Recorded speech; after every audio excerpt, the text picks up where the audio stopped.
Olá, sejam todos bem-vindos a mais um programa Competência e Empregabilidade.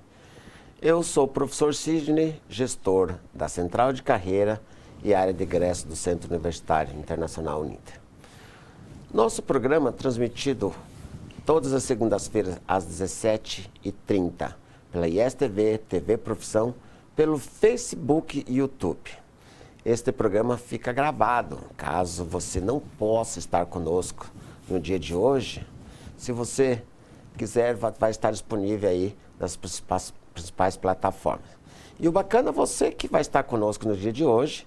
Se você gostou, recomende nosso programa para outros seus amigos. Este programa tem que fazer um agradecimento especial aos nossos polos de apoio presencial, aos nossos alunos, egressos e à comunidade de forma geral.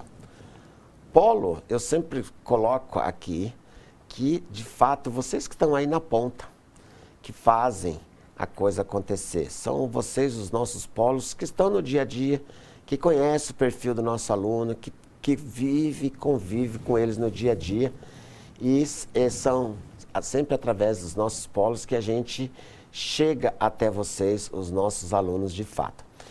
Nosso programa sempre traz temas importantes com relação à empregabilidade, aquele processo de formação. Mas também trabalhamos muitos temas que nem sempre a gente está acostumado a ter o entendimento ou agregar conhecimento naquilo que a gente não conhece. Hoje, falando um pouquinho do papel do físico, mas o bacharel físico, aquele que é o professor de sala de aula, é aquele que estudou, que a gente só pensa no físico naquele formato, nossa, esse cara aí é só professor. Mas a gente vai muito além disso tudo. Quem é esse físico? Aonde que ele está inserido? Quais são os papéis? E a gente conversava aqui nos bastidores o quanto a gente muitas vezes não conhece, ou se conhece, não sabe o real valor. E hoje buscando muito, se falando muito de empregabilidade mesmo, daquela questão do ganho, né? Porque hoje, e eu brincava que muitas vezes a gente, enquanto profissional, tem que fazer um esforço danado na sua área de atuação, mas na área do conhecimento. E eu, no ano passado, brinquei muito com os meus alunos que falavam assim, gente, não basta ter formação, tem que ter conhecimento, mas tem que ter, além do seu conhecimento, quais são as habilidades. E o físico tem muito disso. O físico, de verdade, eu já tive a oportunidade de gravar outros programas dentro dessa área da física e aonde eu pude entender o tamanho da dedicação e o quanto esses profissionais de fato são qualificados. Visto não vai poder estar aqui conosco hoje, mas a gente conversava muito com o professor Daniel, ele sempre brincava comigo, ele falou assim, física é tudo louco, se você for conversar, na grande sua maioria é tudo doutor, e de fato são todos doutor. Mas, então, esse físico, além da sala de aula, aonde mais está inserido? Qual é o poder da empregabilidade? Para isso, nós temos aqui convidados ilustres, tanto nacional como internacional. Hoje nós temos a honra de ter aqui conosco no estúdio o professor Guilherme. Eu não vou nem me arriscar a falar o seu sobrenome, professor. Tá bom, Pianézer. Pianézer. Pianézer. Isso. Físico, né? Vai falar um pouquinho, esse vai ser o meu mediador aqui comigo. E nós temos também aqui com a gente uma aluna que é estagiária aí, mas já está lá no seu processo de conclusão quase do curso. Ela vai falar um pouquinho depois com a gente, que é a Caroline. E diretamente dos Estados Unidos, Matheus Fernandes, que ele também vai contar um pouquinho da sua história. Matheus, eu queria agradecer de fato assim, a sua disponibilidade. Você está em outro país, mas você aceitou nosso convite. Professor Daniel, obrigado mais uma vez por ter feito esse alinhamento. mas infelizmente o professor Daniel não pôde estar conosco aqui hoje por outros motivos particulares. Professor Guilherme. Legal. Bom, né? Falar sobre isso, né? Bom, muito bom. Sr. Sidney, os polos, os alunos, nossos convidados, né? Primeiro, um ótimo dia para todo mundo. Você sabe que hoje a gente vem para falar sobre a profissão do físico, né? Você sabe que praticamente todo físico é doutor, né? Isso é verdade, né? Porque, especialmente quando a pessoa faz bacharelado em física, ela precisa continuar pesquisando, conhecendo novas coisas, e o caminho mais natural é a pesquisa pela formação acadêmica, né? Fazer mestrado e doutorado, né? E hoje a gente tem esses convidados, a Carol, ela já comentou que a gente pode chamá-la assim, e o Matheus, né? E você sabe uma coisa, professor Sidney? No imaginário, né? Quando a gente imagina o físico, com certeza vem na cabeça uma pessoa meio maluca, né? Afinal, o Einstein usava aquele cabelão todo doido, né? Tirava aquela foto com aquela bicicleta em preto e branco lá, que era icônica, né? E você sempre imaginava uma pessoa fora da casinha, né? E existe uma infinidade de referências que são, vamos dizer assim, doidas, né? Malucas, né? Tem aquela coisa, aquela cabelão, aquela coisa meio excêntrica, né? O físico como pessoa excêntrica. Inclusive, o físico, às vezes, no imaginário, como um gênio, né? Já viu que pensa aquela pessoa que sabe tudo, que resolve os problemas? Quando a gente pensa na história da física, por exemplo, o Isaac Newton, que desenvolveu a mecânica lá no século XVIII, XVII, XVIII, ele era extremamente excêntrico, né? E às vezes a gente até imagina que o resultado de uma pesquisa da área de física é construída por essas pessoas, como pessoas brilhantes, assim, que tiveram ideias pontuais, né?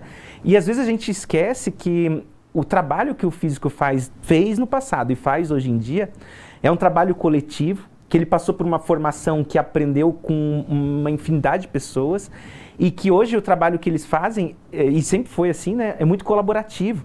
Então, é sempre muito interessante a gente poder conversar sobre a profissão de físico num programa como esse, para a gente entender que o físico é muito mais do que um gênio que resolve as coisas e faz. Também tem essa figura ilustre pelos caminhos, né? Mas, acima de tudo, que a pesquisa se faz de forma colaborativa. E é legal que os nossos convidados vão poder apresentar como é isso, porque ambos, se não me engano, trabalham num centro de pesquisa. E eu tenho certeza que tem um líder de pesquisa, tem um grupo de pesquisa, eles trabalham de forma colaborativa para atender os objetivos que eles têm. Então, a gente já vai entender hoje que o trabalho do físico, acima de tudo, é um trabalho colaborativo, né? E que atende várias áreas, né? Mas eu coloco isso até como introdução para a gente entender o papel que o físico tem, né, hoje, nos dias atuais. A gente vai falar hoje sobre desenvolvimento de novas tecnologias, né? Sobre físicos em áreas que a gente nem imagina.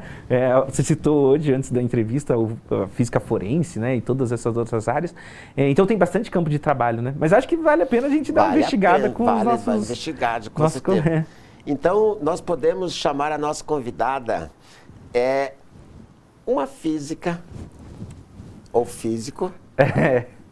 Como chamaria? Física, né? É uma física. É uma física em processo de formação. Física. Quase uma, né? Quase uma, hein, Carol? Quase. Chega no ar. Seja bem-vinda, Carol. Nos conta um pouquinho do seu nome, de onde você está falando. Primeiramente, muito obrigada por ter me convidado pro programa. É uma honra estar aqui. Meu nome é Caroline de Souza, tenho 21 anos. Estou morando aqui em Campinas, porque eu tive uma oportunidade muito boa de estagiar no CNPEM, na área de nanotecnologia. Estou me formando bacharel em física, falta um ano só.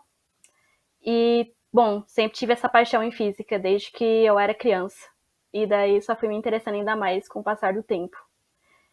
Ô, Carol, eu só queria que você falasse pra gente o que significa as siglas do que você falou agora nesse momento. Claro. CNPEM é o Centro Nacional de Pesquisa em Energia e Materiais. Muita gente reconhece melhor porque lá tem o acelerador de partículas Sirius, que é um acelerador de quarta geração reconhecido mundialmente. Muito bem. E diretamente, não sei que momento que nós deixamos passar, mas essa nossa conversa já era para ter tido feito ano passado, porque o Daniel, ele é muito acelerado também, né? Aí ele sempre fala assim para mim, não, eu vou trazer os meus convidados e os meus amigos, que nós estamos... E aí, quando surgiu falar um pouco de química, ele falou, rapaz, eu tenho um amigo, eu tenho não é nem parceiro, mas ele falou, mas o cara é meu brother. Aí ele falou assim, vou colocar um convidado super especial porque ele representa de fato um grande físico a nível internacional. Matheus. Olá, tudo bom? Bom dia a todo mundo. Muito obrigado pelo convite, por uma honra, né, a gente tenta aqui representar, né, o que pode, principalmente da ciência brasileira. Bom, deixa eu me apresentar, eu sou Matheus Fernandes Carneiro, eu hoje em dia sou um cientista no BNL, o Brookhaven National Laboratory, que é um laboratório nacional de pesquisa americano, aqui na região de Nova York, onde eu moro. Estamos falando aqui direto de Nova York com vocês. E, bom, eu tenho a minha história em termos de carreira, para falar um pouco por cima. Eu fiz a graduação em Física na Unicamp, em Campinas, né, onde a Carol está. Inclusive, até tive uma interação ou outra ali com aceleradores, o anterior ao Sirius, né, o Sirius é bem mais novo do que... Já estou ficando velho, né, já tem um tempo que eu estava na Unicamp, mas eu fiz o meu mestrado também na Unicamp, já trabalhando com física de partículas, que é o que eu acabei seguindo. Depois eu fiz o meu doutorado no Rio de Janeiro, no CBPF, que é o Centro Brasileiro de Pesquisas Físicas, que é também um centro de pesquisa brasileiro só relacionado com física, que também é até pouco conhecido, até interessante falar dele um pouco.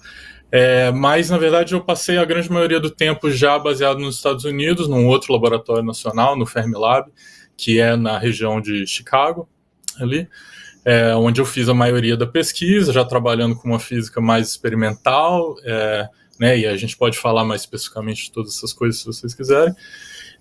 Acabei, depois da defesa, ficando por aqui mesmo, fiz um pós-doc na Universidade do Oregon, fiz um pós-doc no BNL mesmo, e aí agora, há mais ou menos um ano, eu fui contratado no BNL. Uma questão é que a minha posição atual, ela não é, né, até entro nessa questão de ser além da pesquisa, que metade do meu tempo é dedicado à pesquisa, né, como eu disse, com física experimental de partículas, mas a outra metade do meu tempo na verdade, dedicada à manutenção, gerenciamento e lidar com os projetos que envolvem educação, divulgação científica e, principalmente, aumento de diversidade na academia. Tem sido uma grande parte do meu trabalho exatamente, né, investir nessa coisa, e aí acaba entrando muito também essa questão de mercado de trabalho, de ter, né, uma base para poder atrair estudantes, né, de diferentes áreas. Mas então isso é onde eu estou, de onde eu vim, e a gente pode conversar aí de qualquer desses assuntos que interessam. Que legal, Matheus.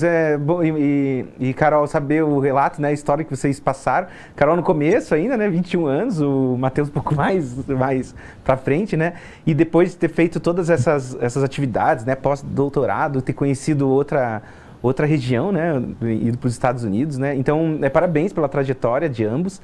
Matheus, eu achei interessante, você comentou que você fala com divulgação científica, trabalha com divulgação científica, né, com educação aí, e eu estava até, quando estava comentando aqui, fazendo uma breve introdução, citava o papel do físico, aí você talvez até faça essa desconstrução também, né, para a gente entender como que o físico trabalha hoje em dia, até no seu próprio trabalho, eu imagino que não seja algo individual, né, seja algo bem coletivo, né? Como que é geralmente a rotina ou esse trabalho de comunicação científica que você faz? Você sente esse tipo de aspectos, assim? Muito. Na verdade, a parte da pesquisa em si, hoje em dia, né, como eu disse, trabalho com física de partículas, eu trabalho mais especificamente com uma partícula que chama neutrino. E neutrino é uma partículazinha que é muito difícil de detectar. Ela tem literalmente trilhões de neutrinos passando pela gente por segundo, a sua vida inteira. Elas são essas partículas muito pequenininhas e elas basicamente não interagem. Então, para conseguir detectar e poder estudar essas partículas, a gente precisa de detectores muito grandes, são projetos que são muito grandes e que simplesmente não seriam possíveis se a gente não tivesse grandes grupos. Então eu trabalho em diferentes experimentos, o maior deles é o DUNE, que é o Deep Underground Neutrino Experiment, que é um experimento que a gente ainda está construindo, mas ele literalmente envolve, acho que 35 instituições de 35 países diferentes. A gente tem mais de 1.000 pessoas trabalhando junto nessa colaboração. E é exatamente o que você comentou no início. É um grupo que todo tem que trabalhar junto, tanto numa questão de... Porque a gente precisa projetar esses experimentos, a gente precisa fazer o design, a gente precisa arrumar o dinheiro, a gente precisa cavar o buraco para colocar o detector. Tem um processo absurdo e muito grande. Acho que o preço total do Dune é alguma coisa em torno de 3 bilhões de dólares. E isso é dinheiro de várias instituições no mundo todo, de muita gente. Então o trabalho, ele é coletivo por definição, assim, ele realmente tem essa definição de ser coletivo e junto. E isso, de novo, focando mais na parte da pesquisa em si. A parte da divulgação também é muito importante. Uma grande coisa que a gente foca cada vez mais é essa questão de como que existe uma distância, até entrando no que vocês comentaram também, dessa coisa da gente não saber o que é um físico, não entender o que é, quem pode ser um cientista, Essa é uma pergunta muito importante. Fazer com que as pessoas, com que um garoto de periferia, com um garoto que quando imagina o que é um físico, ele não se vê naquela posição. Na minha opinião, o grande trabalho da divulgação científica é muito esse, assim, é muito de levar essa ideia de que, olha, você não precisa ser um gênio, você não precisa ser especificamente uma pessoa de tal raça, de tal cor, de tal background para poder ser um cientista. Isso não é verdade. Então, esse trabalho da divulgação de uma questão de mostrar que é acessível, mostrar os caminhos e mostrar também que é uma coisa do nosso dia a dia, A gente, para eu poder estar aqui conversando com vocês, para esse computador funcionar, para esse sinal sair daqui de Nova York chegar aí, a gente precisa de relatividade geral para o GPS funcionar, a gente precisa de quântica para o computador funcionar, e a gente não sai do ensino médio sem saber essas coisas. Então, é muito importante para mim que a gente tenha essa comunicação maior, que tenha uma acessibilidade maior a uma coisa que está aqui com a gente o tempo todo. Ô, Matheus, você traz assim, de fato é aquilo que eu sempre falei assim, este físico, este profissional, o quanto ele interage com outras áreas, Então, o físico, mas o físico, ele está na engenharia, ele está na pedagogia, ele está na biologia, enfim, várias áreas do conhecimento.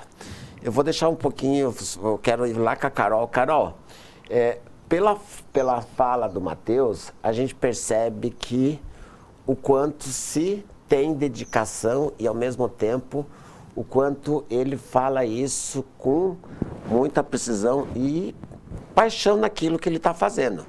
Não pelo seu estado de formação, por tudo aquilo que ele já passou para chegar até aí, mas o quanto, de fato, ele ama aonde ele está. E você, aí com 21 anos, super jovem também, como é que despertou essa paixão pela física e como é que você foi se inserindo nisso tudo?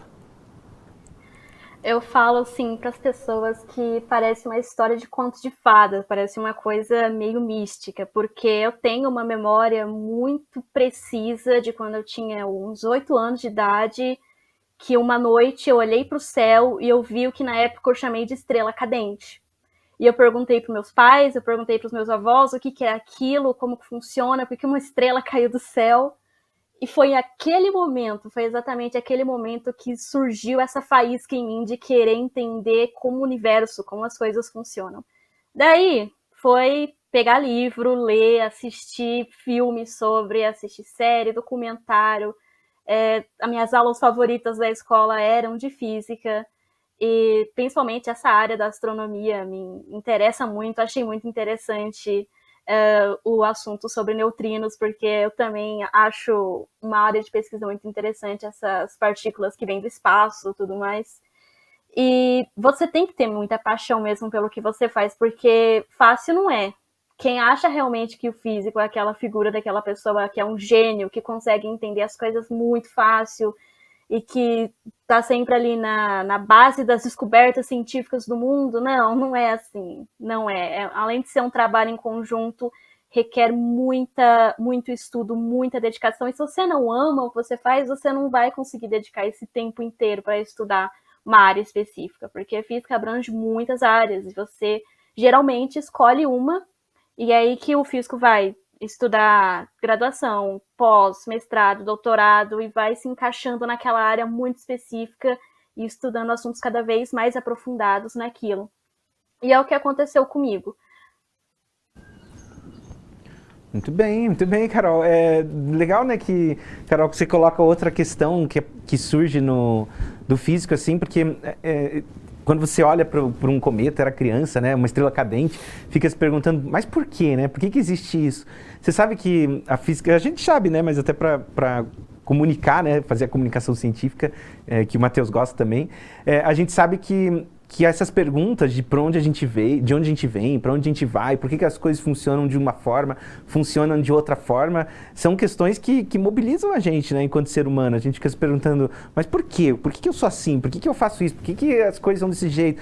E aí esses porquês que a gente tem enquanto criança, né, que você, Carol, teve a oportunidade de aflorar, né, porque infelizmente algumas crianças, todas são curiosas, né, mas algumas não tiveram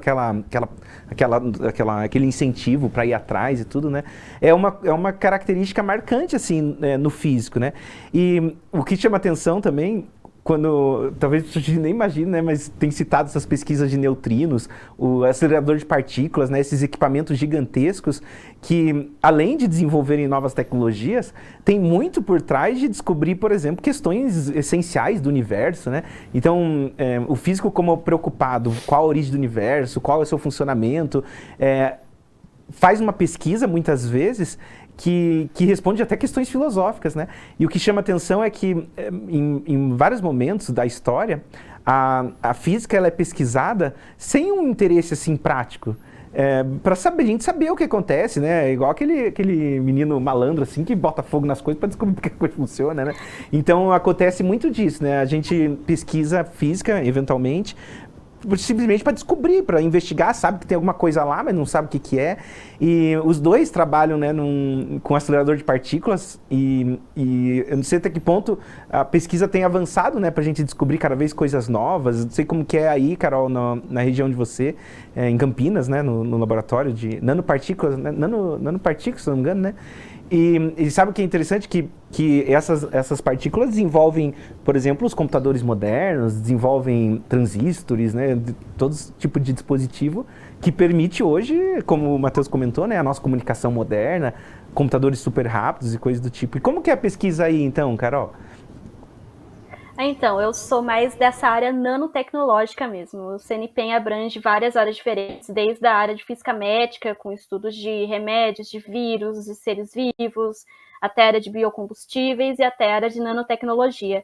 E isso sobre transistores, computadores e tecnologias cada vez melhores só acontece por causa disso. A gente está na frente de pesquisa, por exemplo, no meu campo, sobre supercondutores. A gente estuda supercondutores, a gente testa materiais que podem ser bons supercondutores, principalmente de altas temperaturas, porque a maioria dos supercondutores só funciona com temperaturas muito baixas, e o objetivo é chegar em temperaturas cada vez mais próximas da temperatura ambiente. No meu caso, o que a gente faz no meu laboratório é fazer filmes finos. Ao invés de estudar o material na sua forma bulk, né, que é a sua forma, seu tamanho normal, tamanho natural, a gente estuda ele de forma muito fina. São assim, amostras muito pequenininhas, muito finas, de nanômetros, para a gente poder estudar melhor como funcionam as características e algumas características únicas quando o material está nessa forma. E é um trabalho em conjunto mesmo, porque tem que ter alguém que entende sobre vácuo, tem que ter um cientista que entende sobre vácuo, porque as nossas amostras são feitas em vácuo, tem que ter um cientista que entende sobre a formação daquela matéria, qual vai ser a sua forma cristalina, tem que ter aquele que entende sobre a FM, que é a varredura atômica microscópica, para você poder fazer as imagens depois com uma agulha super fina dessa, para ver como ficou essa amostra. E eu estou inserida lá no meio, aprendendo um monte com cada um desses outros cientistas que estão me ajudando a entender tudo lá.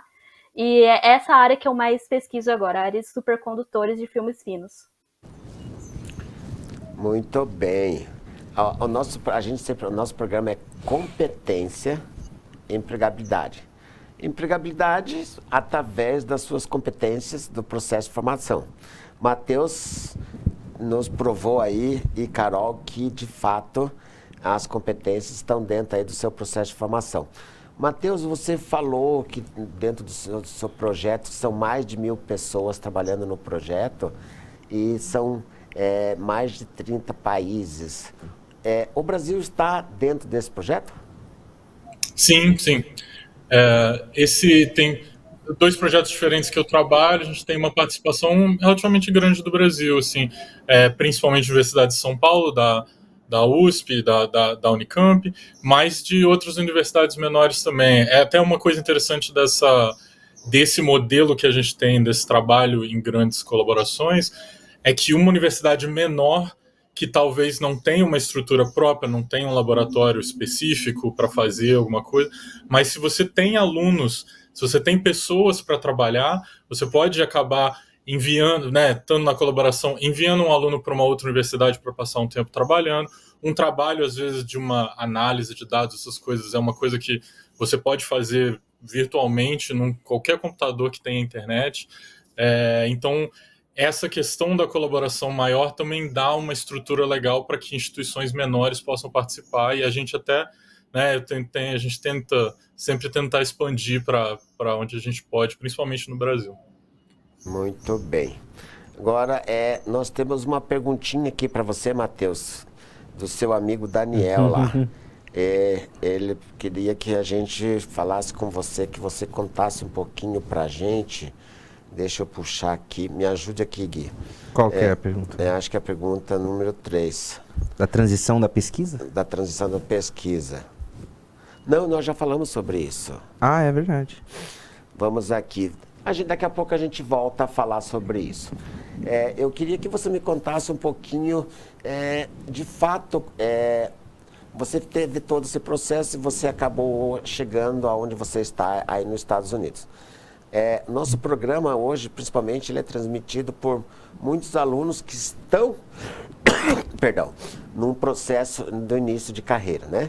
São alunos que estão ali muitas vezes falando assim, não, mas eu sou físico ou vou ser físico, porque eu tenho 2 áreas que eu administro dentro da faculdade.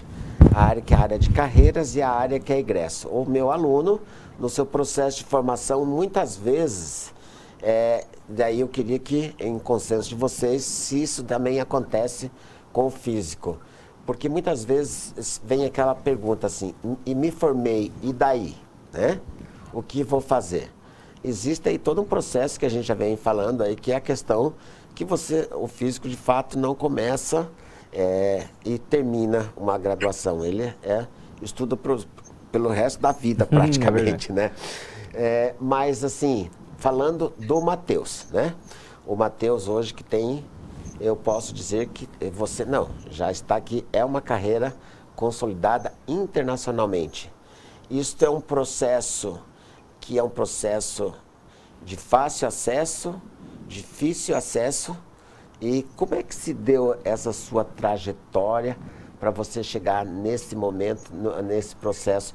E eu queria que você mapeasse para mim um pouquinho dos principais pontos que você olha hoje o mercado da empregabilidade para o físico. Sim. É muito interessante essa questão.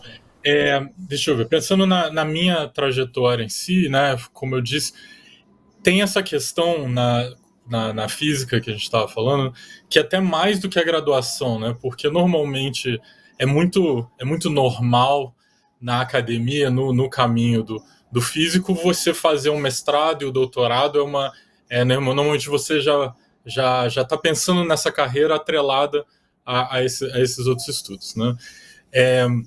E aí, bom, na minha questão foi exatamente por aí, né? Eu fui de uma área um pouco mais teórica para uma área um pouco mais experimental, mas eu acabei continuando na mesma área. E foi muito uma questão de aproveitar as oportunidades que eu tive, né? A gente acaba tem um quê de sorte que acaba aparecendo ali, né? Porque foi essa oportunidade de ter esse estudo no CBPF que me trouxe aos Estados Unidos, e aqui eu acabei fazendo muito contato e a gente acaba, né, ficando. Uma coisa que eu acho sempre importante falar, que pode ser muito óbvio para muita gente, mas também tem isso, né? Você pode ser muito competente, você pode ter um trabalho de pesquisa muito sensacional e muito bom, mas se você não consegue se comunicar, é muito complicado, né? Você perde oportunidades por causa desse tipo de coisa. E volta e meia, acho que o físico, né, esquece essa parte da comunicação e essa parte do interpessoal, porque isso é uma coisa muito importante, é uma coisa que eu tomo como muito importante, tanto na formação de física, eu acho que é uma coisa que a gente tinha que entender mais sobre a questão da comunicação, e na minha carreira em si. Como eu disse, né, eu vim para cá ainda como aluno de doutorado no Brasil, então foi literalmente uma oportunidade que veio pelo Ciências Sem Fronteiras, que era o programa na época, né, que me abriu muito essa oportunidade, e depois a questão dos pós-docs eu já estava aqui. Eu já estava, né, desculpa, eu já estava 100% aqui, né, ligado a instituições americanas. A questão da acessibilidade é um pouco complicado porque acaba sendo um pouco pessoal quando se fala disso, porque envolve você ter todos os processos de visto, né?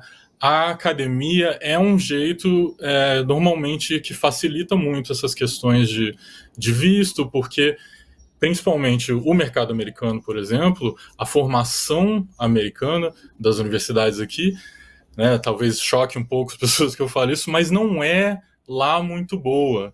Tem muitas universidades aqui que são muito famosas, têm muito nome, mas quando chega no ponto de precisar de profissionais, eles têm uma necessidade muito grande de contratar gente de fora. Então isso facilita muito nessa questão de ter visto e etc. E eu passei por aí, ainda estou, né, aos poucos organizando isso, mas é sempre uma questão, né, de ser um imigrante, apesar de estar aqui pelo trabalho, né?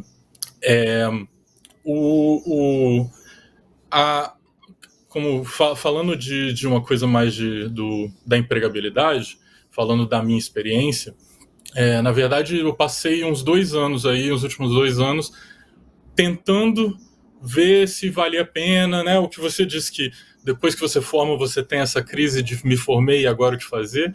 Eu, na verdade, fiz meu segundo pós-doc e que aí comecei a ter essa crise de será que é realmente isso que eu quero fazer? Será que eu quero me consolidar exatamente nessa carreira, etc. E aí isso me deu uma perspectiva interessante, porque eu acabei procurando muitos empregos e tentando entender exatamente qual eram as possibilidades que eu tinha. E uma coisa que é muito clara é a necessidade que se tem de pessoas trabalhando com ciência de dados, né, com data science, que é uma coisa que está crescendo muito, que tem muita ligação, principalmente com o que eu faço com física de partículas, porque quando a gente trabalha com física de partículas, a gente está trabalhando com essa coisa de muitos dados, com uma estatística muito grande, e aí você tem que entender e trabalhar com aqueles dados para poder fazer a sua análise, para poder testar as suas hipóteses da natureza. E a gente acaba aprendendo a fazer isso do zero, né? Não tem um aplicativo da Microsoft que faz análise de neutrinos, né? Então a gente tem que escrever um programa que faz essa análise do zero. Então o físico tem uma cabeça, tem uma formação que ensina a gente a resolver esses problemas da forma que tem, né? Usando o que tem. Da forma que dá, a gente tenta descrever as coisas e tenta encaixar o que pode. E isso é uma formação muito, muito importante e que é muito requisitada pelo mercado financeiro, né? Tanto a questão de trabalho com data science, e isso tem vários rumos diferentes, tem rumos de trabalhar em banco, trabalhar especificamente em coisa de investimento, qualquer empresa, Google, qualquer empresa de informação, de comunicação precisa de cientistas de dados, que é uma parte muito, muito ligada. Eu, pessoalmente, não é a minha parte favorita. Na verdade, a parte de computação, a parte de análise, de código, eu gosto, faz parte do trabalho, mas eu acho que eu estou onde eu estou apesar disso. Não é o meu forte. E, na verdade, eu estava procurando empregos nas áreas mais relacionadas à comunicação, relacionadas à divulgação, que também acabou abrindo, eu vendo que existe muito uma necessidade nesses campos também. Por exemplo, a questão do jornalismo científico, da divulgação científica, é muito importante e é difícil para certos meios de comunicação encontrarem pessoas que entendam da física e que saibam escrever. Eu fiz várias entrevistas em diferentes revistas de divulgação científica, e você vê que também é uma necessidade, é uma abertura, e é uma coisa muito importante, né? Voltando à questão de que essa questão da comunicação é muito importante. Então é uma possibilidade bem legal de você poder ser um jornalista que consegue ler um artigo científico e realmente entender o que está ali para poder passar, e não depender de outras ferramentas, depender de alguma outra, um especialista que te traga isso. É um campo muito legal também, que também tem bastante oportunidade. Eu acabei ficando na academia, ficando na pesquisa, justamente porque me foi oferecida essa vaga que tem esse componente da questão de divulgação e da questão de diversidade, que é muito importante para mim. Mas não é difícil de ver que o físico tem muito lugar, principalmente porque a gente tem essa formação e esse pensamento de resolução de problemas que é diferente e é necessário em muitas áreas. Muito bem. Carol, pega o gancho da fala do Matheus, e aí o Matheus falou assim, lá no meu pós-doc eu me formei, e daí? E a Carol, que está se formando, e daí? Ainda tem muitas dúvidas, porque a gente quer seguir o coração, a gente quer aproveitar as oportunidades, às vezes a oportunidade que a gente tem não alinha totalmente com o que a gente sonhava, coisas assim. Meu coração está na área de astrofísica, sempre teve. Foi aquela primeira chama desde o começo. Agora eu estou estudando nanomateriais, o que não tem muito a ver, mas eu estou ganhando um interesse, eu estou ganhando uma paixão por essa área também. E, poxa, é um laboratório nacional. É sempre interessante a oportunidade de poder trabalhar em laboratórios internacionais, claro que é. Os melhores laboratórios estão lá fora, espalhados pelo mundo. Mas essa parte da divulgação científica, eu acho interessante trazer que muitas pessoas se formam, ficam, e daí, principalmente da área de física, tá, o que eu faço? Eu quero ser física experimental, eu quero estudar coisas que eu acho que não tem aqui no Brasil. As pessoas precisam ter mais essa divulgação de que no Brasil dá para fazer ciência sim, e dá para fazer ciência muito boa, ciência de qualidade. E eu tô vendo isso agora. O CNP é um laboratório que tem pessoas não só do Brasil, mas pessoas de fora do Brasil, de outros países, que vêm porque eles sabem que aqui a gente faz ciência de qualidade. São pessoas de diversas áreas diferentes da física, são pessoas com muita diversidade. E agora eu estou nesse momento de quase formação, pensar em que área de pesquisa eu quero, mas eu sou uma pessoa que eu penso assim, desde que eu esteja na linha de frente de pesquisa, seja qual for a área, por exemplo, se eu continuar na área de nanomateriais agora, eu sei que eu estou contribuindo alguma coisa para a comunidade, e para mim é um sentimento muito nobre, é uma coisa muito, muito boa você pensar que, poxa, a pequena parcela de pesquisa que eu estou fazendo aqui pode estar influenciando para as próximas gerações que vão pegar os dados que eu estou fazendo agora, que cientistas antes de mim fizeram, que depois vão continuar fazendo, e eu estou contribuindo nessa cadeia de cientistas que um ajuda o outro, nessa comunidade muito grande que é a comunidade científica, e desde que eu esteja inserida no meio disso, seja qual for a área, sendo de física, porque é a minha paixão física no geral, eu vou estar muito feliz com o que quer que eu esteja fazendo. Legal. Muito bem, Carol e Matheus. Eu estava perguntando para o Sidney aqui que eu ia citar da área ambiental daqui a pouco. Eu acho que o Matheus trabalha ali, né? O Matheus está bem ligado aí, focado nessa área ambiental também, né? É isso, né? Só para depois eu vou montar uma pergunta. Eu digo o laboratório. O laboratório em si, né? A empresa do qual ele trabalha é muito voltada dentro da área ambiental, tá. dentro do processo da física. É isso? Isso, só para falar rapidinho, porque o laboratório aqui, ele é multidisciplinar, ele é um laboratório Legal. bem grande, de ter esse 2.500 funcionários, e até em cima disso, esses laboratórios aqui trabalham muito, e também não é diferente no Brasil, de ter essa coisa do usuário do laboratório. Eu, se não me engano, normalmente, acho que mais de 5.000 usuários visitam o laboratório e usam o laboratório para algum tipo de pesquisa, em questão de colaboração é diferente. Então, é realmente muito grande. E tem uma boa parte que é bem focada na ciência ambiental, em diferentes áreas. Tem acho que um centro do NOAA, que é uma questão de estudos espaciais americanos, que é nesse laboratório também. Então acaba impregnando, de certa forma, em todas as áreas diferentes do laboratório, ter consciência ambiental é muito importante para a gente. Legal. Ô, Matheus, o professor Guilherme está aqui com uma pergunta para você, mas eu fiquei com uma dúvida aqui, que é o seguinte. Na verdade, é dúvida aqui dos nossos alunos, né? Quando você fala usuário, de fato, quem são esses usuários que têm acesso? Na verdade, usuários são qualquer pessoa que tem alguma colaboração com a gente no laboratório. E aí tem diferentes níveis. Tem, por exemplo, porque o laboratório aqui também tem um ciclotron que não é tão bom, não é tão legal, grande quanto o Sirius em Campinas, mas a gente tem o nosso aqui também. E esse tipo de facility, né, de experimento, ele na verdade ele é feito de uma forma onde diferentes grupos de pesquisas podem vir e utilizar aquela máquina.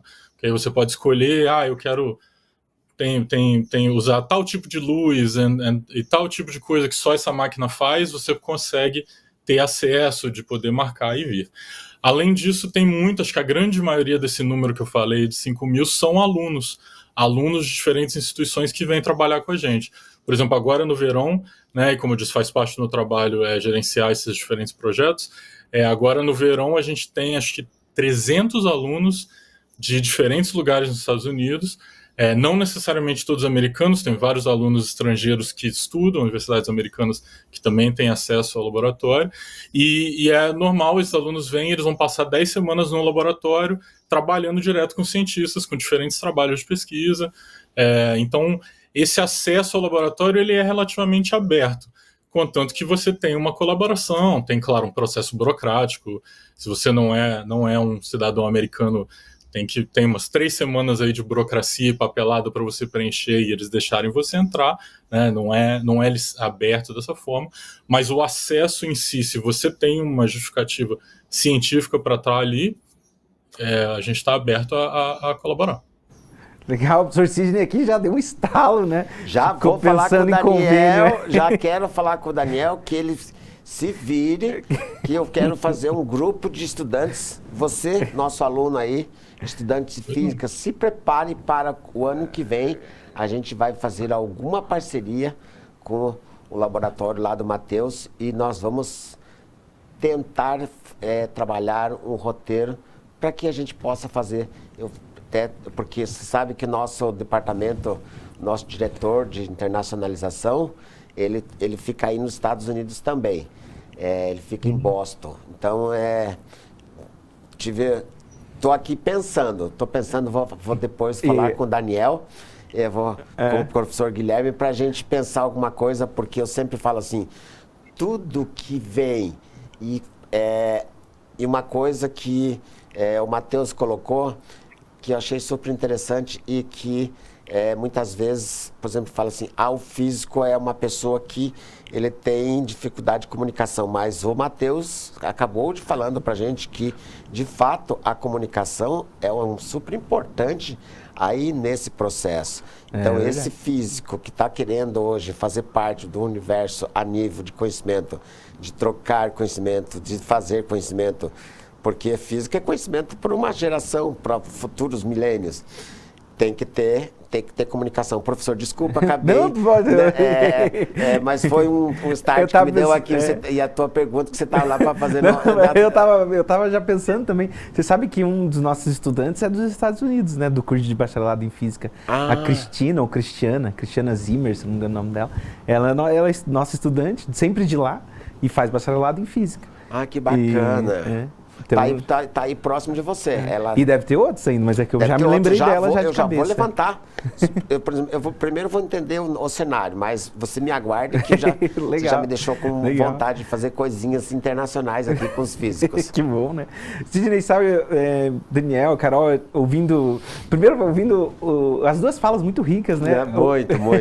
Ouvindo eu chamei de Daniel porque é tão parecido, dá pra entender porque você é amigo do Daniel. Às vezes eu ouvindo você falar, eu acho que é ele que tá falando, assim, Matheus, mas bem, é bem legal, né, as duas falas riquíssimas sobre esse papel que o físico tem, né, sobre o trabalho que a gente tem e também sobre o trabalho de cientista, né, porque se formar físico é se tornar cientista, né.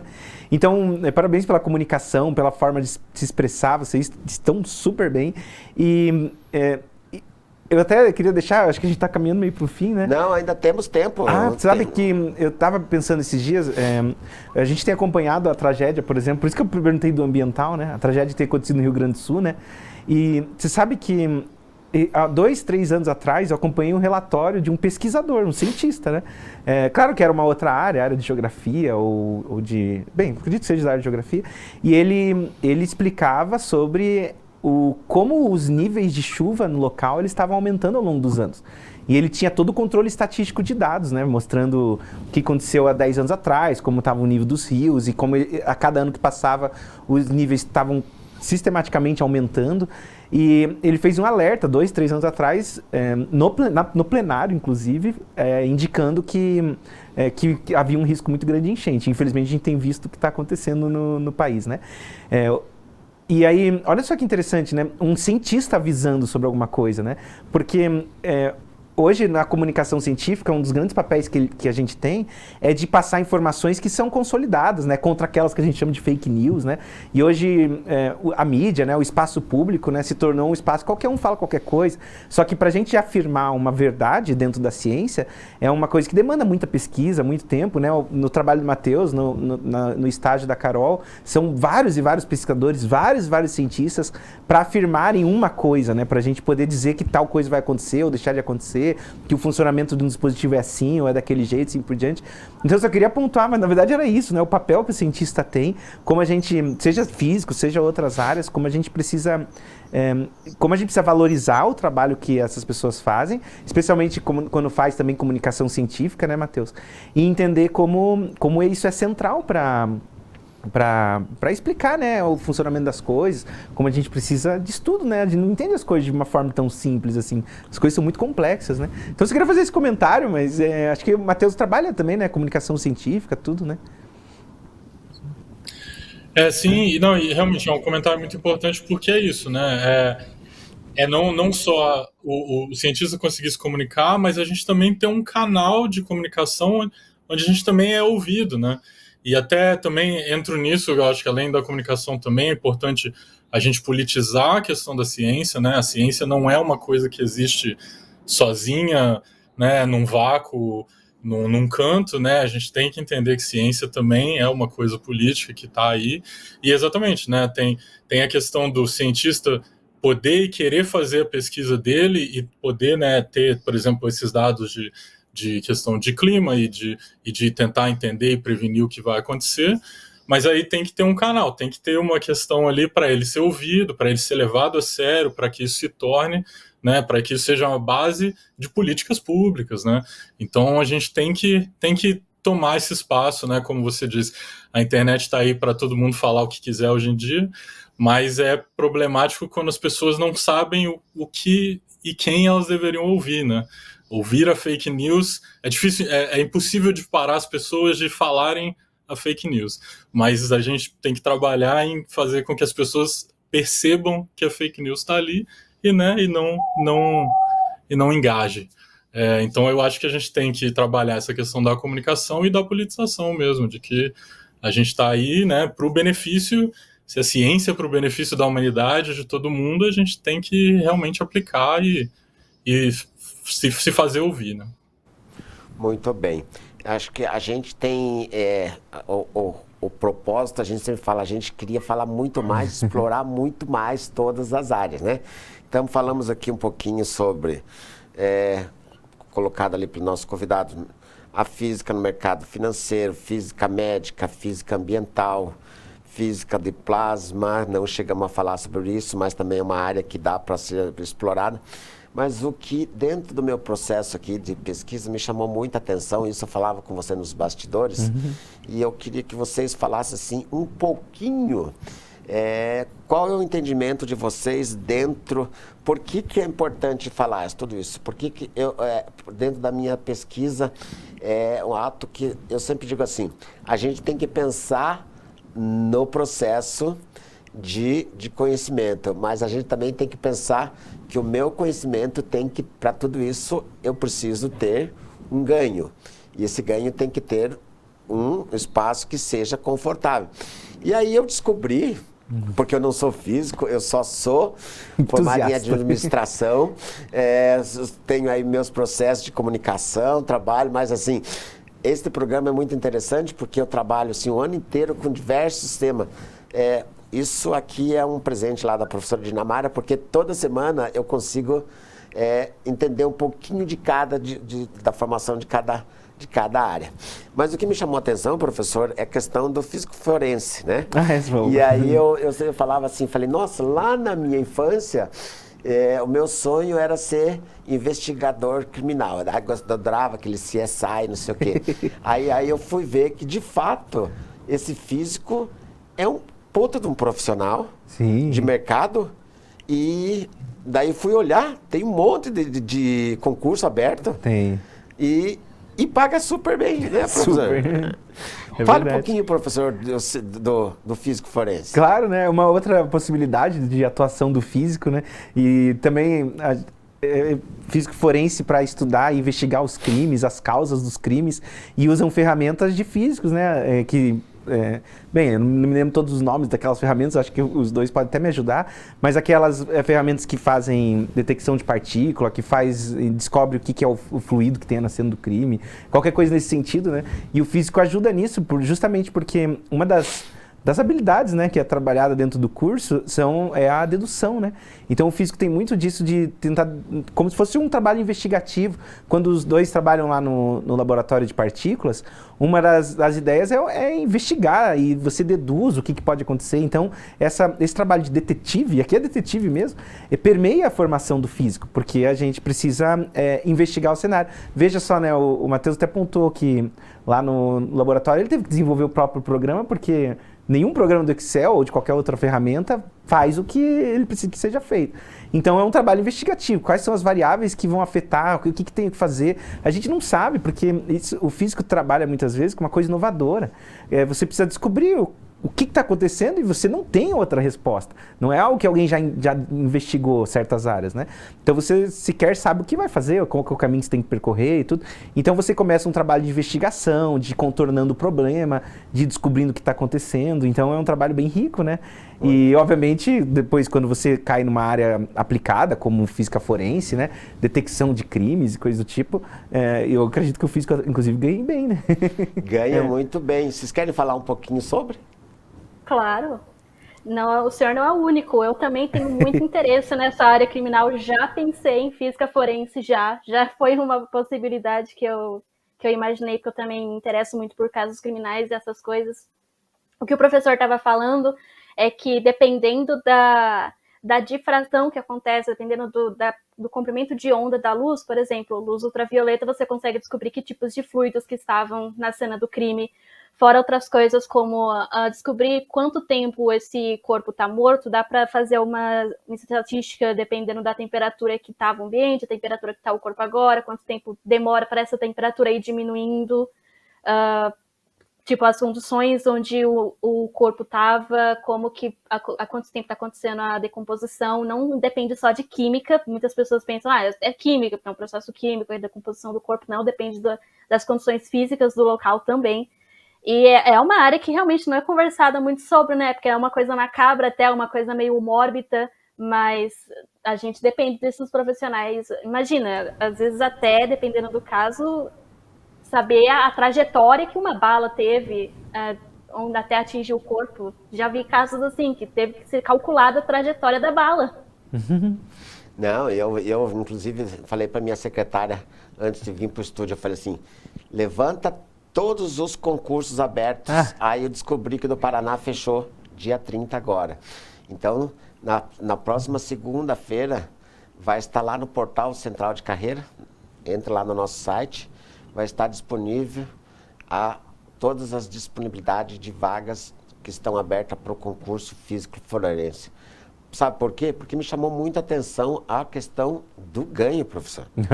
Sabe, eu falo assim, gente... Dá uns 5 dígitos. Média de 20 mil reais, tá? Então, eu acho que é bem interessante. E assim, Tocantins, eu sei que está aberto, Minas está aberto, outros estados já estão com... Porque tem uma demanda represada aí de vários anos, tá precisando de profissionais. Matheus, Carol, eu queria passar aqui com vocês falando sobre muitas coisas. Queria fazer um agradecimento especial a todos vocês, nossos telespectadores, que estiveram conosco até esse momento. Infelizmente, nosso tempo, a gente fala que 1 hora é muito tempo, mas quando a gente percebe, 1 hora não dá para falar tudo. Mas este é o propósito, né? Trazer para você o conhecimento e talvez te dar a oportunidade de você fazer a busca pelo conhecimento que talvez a gente não tenha. O que é que acontece comigo aqui? Todo o programa, eu sempre saio daqui pensando, nossa, mas é tudo isso, como eu preciso saber. Quero agora colocar os nossos telespectadores na tela. Vou começar aí com a Carol. Carol, queria que você fizesse as suas considerações finais aí e já agradecer você, o Matheus, pelo tempo e disponibilidade de estar conosco aqui. 2 minutinhos para você, Carol. Engraçado falar considerações finais quando, para muita gente que deve estar assistindo, isso pode ser só o começo. Pode ser o começo da mesma forma que eu tive uma chama em mim que me fez querer estudar área de física. Para alguém que está assistindo agora, pode ser, nossa, me interessei por essa área, me interessei por física forense, por física médica, dá para fazer fora do Brasil, dá para fazer no Brasil. Então é só o começo para muitos de nós que estão no começo da carreira como eu, pessoas que já estão mais para frente e que ainda têm dúvidas sobre que área seguir, mas todo mundo é um pouco cientista. Eu gosto de pensar que todo mundo é um pouco cientista, todo mundo poderia continuar com essa curiosidade de criança e usar isso para o bem da humanidade. Muito bem. Matheus, querido. Quero agradecer muito o convite, foi uma honra poder falar aqui, né? Obrigado pelo espaço para a gente poder comentar e falar um pouco aí da realidade, né? Do físico, que é além da pesquisa. Né? Até é difícil falar um pouco, a Carol falou muito bem, eu acho muito importante essa questão de inspirar as pessoas né, e todo mundo entender que, sinceramente, qualquer um pode ser um cientista, sabe? Se física é uma coisa que te interessa, dá uma olhada, pesquisa, né, que tipos de áreas você pode trabalhar. A gente falou em tantas áreas aqui hoje, mas realmente tem mais coisa, tem outras coisas que o físico pode fazer. Eu acho muito importante realmente a gente... Bom, desculpa, Carol, eu estou roubando as suas considerações porque foram muito boas.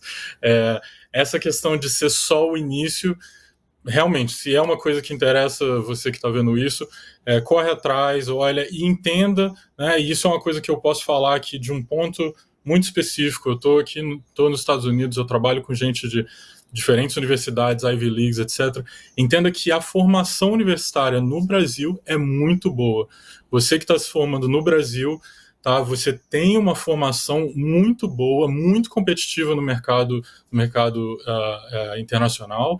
Então, sabe, abraço, você já está no caminho certo, você já está... Então, vamos lá, vamos correr atrás disso aí, que tem muita oportunidade. E eu fico no aguardo aí do contato, que a gente... Vamos trabalhar juntos com a universidade, vamos trazer brasileiro aqui para o laboratório, que é sempre bom. Com certeza, já vou alinhar lá com os meus contatos, vamos estabelecer aí alguns convênios aí com o seu laboratório. Professor Guilherme, querido. Ô, Sidney, obrigado pelo convite. É sempre uma honra participar desse programa do Competência e Empregabilidade. Acho que é a quarta vez que eu venho, se não é a quarta, é a terceira. Agradecer ao professor Daniel por ter te convidado e também pelos dois terem participado, o Matheus e a Carol. Eu acho que hoje foi bom, né, para a gente entender um pouco mais sobre o papel do físico e mais principalmente o que vocês têm feito, né, sobre isso, porque o meu objetivo aqui como professor é mais assim, igual o Matheus faz lá, fazer a comunicação científica, ilustrar algumas coisas que a gente vê, mas o interessante desse programa, Sidney, é que a gente vê na prática, né, o que os estudantes estão fazendo, como que é o mercado de trabalho, então eu fiquei muito feliz de ouvi-los falar hoje. Você também, parabéns, Sidney. Muito obrigado. Muito obrigado. Você, nossos telespectadores, nossos ouvintes, nossos egressos, nossos alunos do Brasil e do exterior. Muito obrigado. Nossa competência e empregabilidade termina aqui. Te vejo na próxima segunda.